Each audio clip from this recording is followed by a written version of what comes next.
Number 6 में शंकु का आयतन ज्ञात करना है। इसमें 4 सवाल है, हम एक सवाल बताते हैं, बाकी आपको 3 करने हैं। तो शंकु का आयतन क्या होता है? शंकु का आयतन 1/3 पाई आर स्क्वायर एच। सवाल नंबर 6 एच। अब एक में आपको दे रखा है एल बराबर 24 सेंटीमीटर और एच बराबर 21 सेंटीमीटर। अब आपको एच और आर चाहिए, यहाँ एल दे रखा है, आर नहीं है, तो हम यहाँ शंकु का चित्र भी बना सकते हैं। ये चित्र है, इसमें एच दे रखा है आपका 21 और ये एल दे रखा है, आपको ये आर चाहिए। तो आर स्क्वायर निकालेंगे, क्योंकि यहाँ आर शंकु के आयतन में आर स्क्वायर होता है, तो आर स्क्वायर बराबर होता है L square minus H square, क्योंकि आधार बराबर कर्ण का वर्ग माइनस लंब का वर्ग। तो एल का मान है 24, 24 का वर्ग माइनस 21 का, 24 का वर्ग 576, 21 का वर्ग 441, तो आर स्क्वायर बराबर 100। ठीक है, तो शंकु का आयतन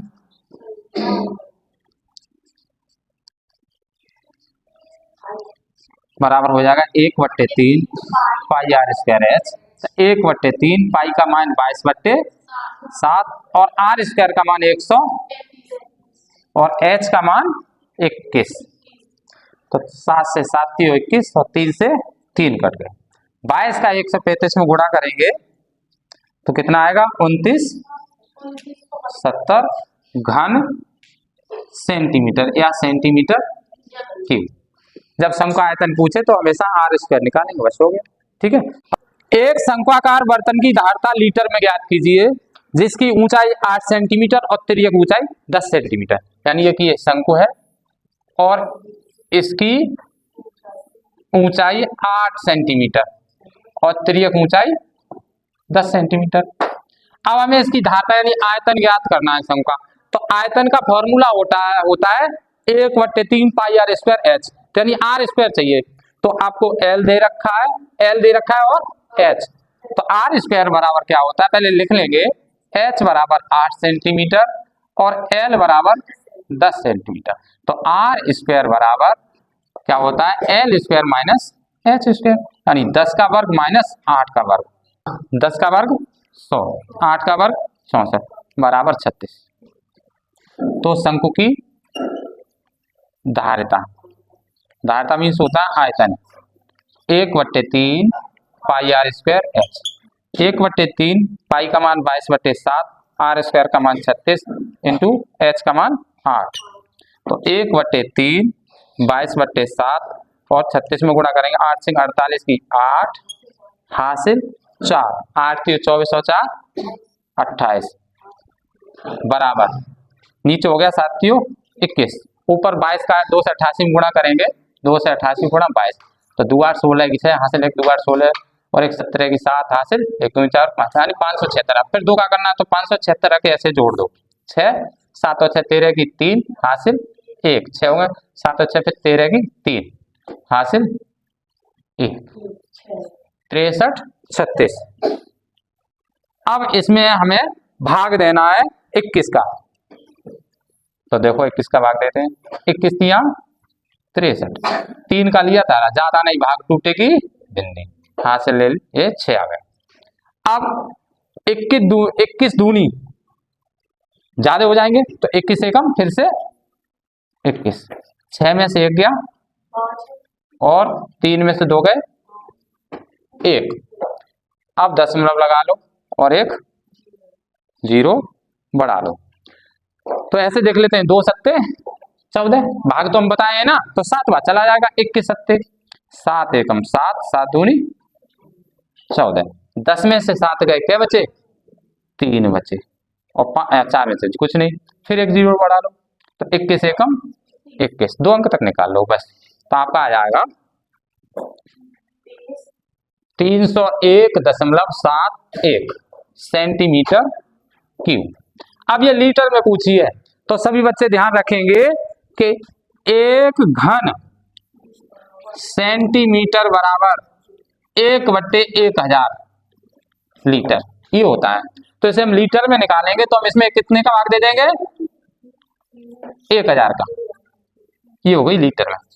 अब देखो लीटर 3 जीरो है तो 3 अंक में दशमलव है, किसका दो बस बराबर हो जाएगा 0.307171 बस। क्या 11 नंबर 9 सेंटीमीटर घन वाले, यानी एक घन है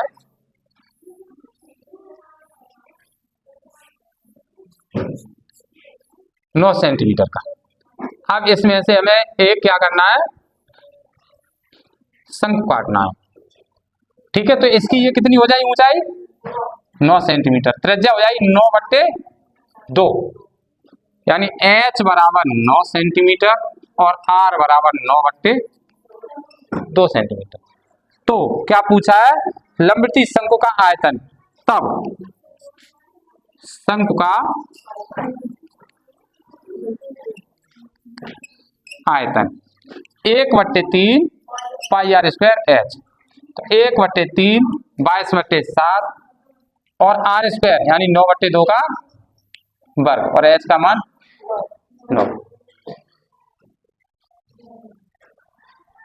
तो 1/3 से देखो 3 तिया तो ऊपर हो जाएगा 22 गुणा 9 9 गुणा 9 इंटू 3/7 गुणा 2 का वर्ग 2 दूनी 4, 2 से 11 बार 9 ने 81 तियो 3 एकम 3 तिया 8 24 2 से 43 और 2 से 43 में हम 11 का गुणा कर देंगे तो 2 से 43 इंटू 2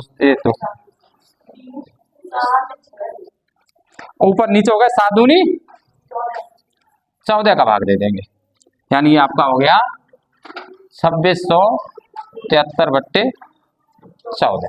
अब इसमें 14 का हम भाग दे देंगे तो 14 एकम 14, 6 में से 4 गए और ये 1 7, 14 निम्मा 126, 1 बचा 3 का ले लिया, जाता नहीं भाग टूटेगी, दशमलव लगा लिया 0।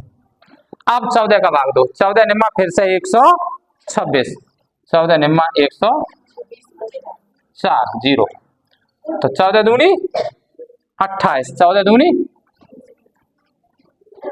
28, कितने बचे 10 में से 8 गए 2 और यहाँ 3 में से 2 गया फिर 0, 14 8 112, 14 8 100, 3 अंक तक ही रहने दो तो आपका आ जाएगा 190.928। इसे मानक सही से लिखेंगे, ये अंक हटाएंगे 2 अंक में लिखेंगे तो 190.9, ये 2 के बाद 8 यानी 5 से ज्यादा 8 हटाएंगे तो 1 अंक आगे बढ़ जाएगा 93 सेंटीमीटर। ठीक, बस। अब सवाल नंबर 12 भी देख लो, समझ में आ गया, यानी 9 सेंटीमीटर का सबसे बड़ा। अब सवाल नंबर 12 बता दे, अब तो कर लोगे, अभी चेक करवाएंगे, चेक करेंगे फिर तुम्हें दोबारा। सवाल नंबर 12 एक्सरसाइज खत्म हो जाएगी आपकी। 3.5 सेंटीमीटर त्रिज्या के यानी r बराबर 3.5 सेंटीमीटर और h बराबर 12 सेंटीमीटर ऊंचे शंक्वाकार कोण में कितनी आइसक्रीम आएगी, यानी एक शंकु है जिसकी ऊंचाई 12 सेंटीमीटर है और त्रिज्या 3.5, तो अब इसमें कितनी आइसक्रीम आएगी, अर्थात इसकी हमें धारता निकालनी है, यानी निकालना है शंकु का आयतन। तो क्या होगा 1/3 पाई r स्क्वायर h, तो 1/3 पाई का मान 22 r का मान 3.5 यानी 3.5 गुणा 3.5 और h का मान है 12। तो देखो 3 से 3 चौके और 7 से 7 पंजे 5 बार, तो अब यहाँ 5 का गुणा करेंगे 5 दूनी 10 की 0 हासिल 1 5 दूनी 10 और 1 11, 1 अंक बाद दशमलव यानी 11 इंटू 4 का 5 35 में गुणा करेंगे 35 दूनी 70, तो 35 चौके कितने हुए 7 दूनी 14 नहीं 140 और 1 अंक बाद दशमलव। 14 का 11 में गुणा कर लो, 11 चक 44 की 4 हासिल 4, 11 कम 11, 11 और 4 15 सेंटीमीटर। आ गया समझ में? आर दे रखा है, एच दे रखा है, तो कह रहे एच क्या, आर क्या है, शंकु की त्रिज्या, और एच क्या ऊंचाई, कितनी आइसक्रीम आएगी, तो इसकी धारता निकाल लो, पाई आर स्क्वायर एच। समझ में आ गया कैलकुलेशन में कि गोले का पृष्ठीय क्षेत्रफल ज्ञात करो, आर बराबर 3.5 सेंटीमीटर पहला, second 5.6 centimetre, third 10 centimetre, fourth 2.5 centimetre. तो हम केवल पहला बता देते एक, क्या कह रहे हैं, गोले का पृष्ठीय क्षेत्रफल, गोले का पृष्ठीय कितना होता है 4 पाई आर स्क्वायर। 4 पाई का मान 22/7, आर का मान 3.5 गुणा 3.5। तो देखो 7 पंजे ये हो गए, 4 पंजे 20, 2 अंक बाद दशमलव, और 35 दूनी 70 की 0 हासिल 7, 35 70 और 7 1 अंक बाद दशमलव, 2 का गुणा कर लो, 2 7 4 2 7 4 और 1 15 सेंटीमीटर स्क्वायर। समझ में आ गया। सवाल नंबर 2 में ही है बेटा, व्यास दे रखा है। सवाल नंबर 2, अर्धगोले का संपूर्ण व्यास ज्ञात करना है जिसका व्यास दे रखे हैं, क्या दे रखे हैं, डी, यानी पहला डी बराबर 12 सेंटीमीटर, दूसरा डी बराबर 22 सेंटीमीटर, तीसरा डी बराबर 7.5 सेंटीमीटर, चौथा डी बराबर। इसीलिए कहते हैं सवाल को कभी जल्दी में नहीं पढ़ना चाहिए, जल्दी में आके और कर दिए और कुछ का कुछ लगा दिए, सवाल गलत हो जाएगा। यानी एक अर्धवृत्त है और इसका व्यास कितना दे रखा है 12 सेंटीमीटर, पहला सवाल है पहला। तो त्रिज्या कितनी हो जाएगी 6, ठीक है, और ये भी कितनी रहेगी 6। तो क्या है आर बराबर कितना हो जाएगा D/2, यानी 12/2 बराबर 6 सेंटीमीटर। तो अर्धवृत्त, अर्धगोले का अर्धगोले का संपूर्ण पृष्ठ 3 पाई आर स्क्वायर, 3 गुणा पाई का मान 22/7, आर का मान 6 गुणा 6 18, 18 छिक्के 108, 108 में 22 का गुणा, 2 8 16, 2 से 16 और 2 से 16 इन्हें जोड़ लो, 6 4 7 23 76, और इसमें 7 का भाग देना है। अब 23 76 में हमें क्या करना है 7 का भाग, 23 76 भाग 7, सातियों कितने बचे, सातियों 21, फिर से 6, 7 8 63, 3 बचे, 10 में लगा लो 0, 7 चौके 28, 2 बचे 0, 7 दूनी, यानी 339.42, ठीक है सेंटीमीटर। समझ में आ गया। कल अब 4 है, एक बता दिया, बाकी कर लेना।